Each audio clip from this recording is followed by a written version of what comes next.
ರಾಜ್ಯದ ಶಾಲಾ ಕಾಲೇಜುಗಳಲ್ಲಿ ಅದ್ದೂರಿಯಾಗಿ ಕನ್ನಡ ರಾಜ್ಯೋತ್ಸವ ಆಚರಿಸಿ ಅಂತ ಸಿಎಂ ಸಿದ್ದರಾಮಯ್ಯ ಸೂಚನೆ ಕೊಟ್ಟಿದ್ದಾರೆ.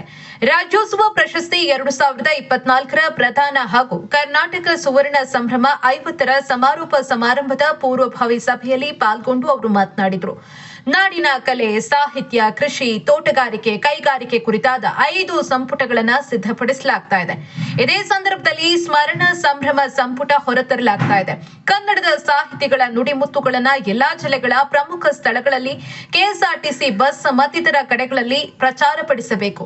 ಎಲ್ಲಾ ಶಾಲಾ ಕಾಲೇಜುಗಳಲ್ಲಿ ಈ ಬಾರಿ ಕನ್ನಡ ರಾಜ್ಯೋತ್ಸವ ಸಂಭ್ರಮವನ್ನ ಅದ್ದೂರಿಯಾಗಿ ಆಚರಿಸಲು ಕ್ರಮ ಕೈಗೊಳ್ಳಬೇಕು ಅಂದರು.